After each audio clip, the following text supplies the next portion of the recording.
YS Jagan హయాంలో గడప వద్దకే సంక్షేమ పథకాలు వచ్చాయి. వైఎస్ జగన్ ప్రభుత్వంలో ఇంటికే మెరుగైన వైద్యం, మన బిడ్డలకు నాణ్యమైన విద్య అందాయి. కానీ చంద్రబాబు రాకతో మన కళ్ల ముందే ఆ భరోసా ఇప్పుడు కరిగిపోయింది అంటూ సోషల్ మీడియాలో ట్రెండ్ అవుతోంది. అప్పుడు అలా, ఇప్పుడు ఇలా అంటూ నెటిజన్లు పోస్టులు పెడుతున్నారు. రేషన్, యూరియా కోసం పడిగాపులు, విద్య, వైద్యం గాడి తప్పి కనుమరుగైపోతున్నాయి. అన్నింటికీ మించి సమాజంలో మనం గౌరవం కోల్పోయాం అంటూ నెటిజన్లు విమర్శిస్తున్నారు.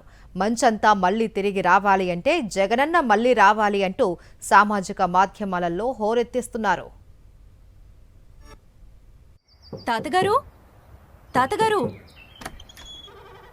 తాతగారు నేను రాధని. మీరు ఎండలో నడవలేరని జగనన్న పెన్షన్ ఇచ్చి పంపించారు.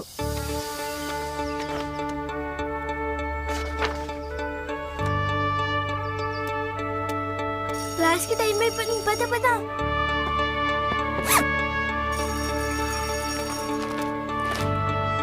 నాన్న ఇటు చూడు, మా కొత్త ట్యాబ్ ఇచ్చారు. This is very helpful for అస్.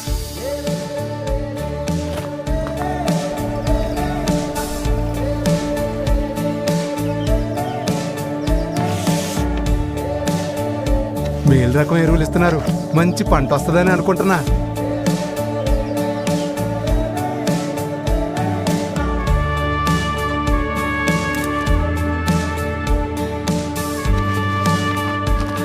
పని బాగా జరిగిందిరా.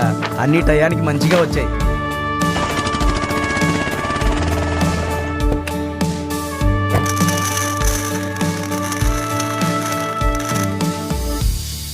ఇటు తిప్పి కూర్చోబెట్టు.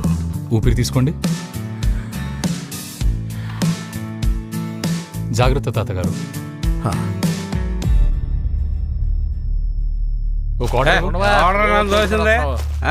ఎలా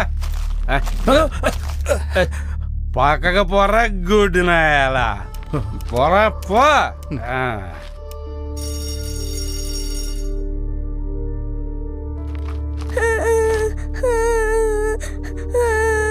నా బ్యాగ్ చెడిపోయింది.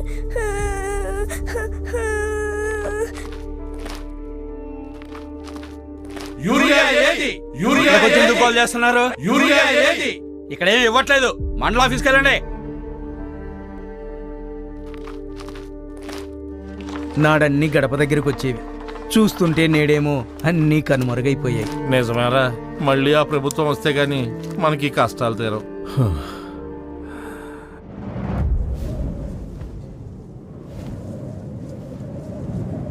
బాబు, ఈ రోజైనా డాక్టర్ వస్తాడా?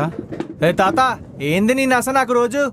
ఆ డాక్టర్ రాడు, క్లినిక్ ఓపెన్ అవ్వదు. ప్రైవేట్ హాస్పిటల్కి పో. ఏంటో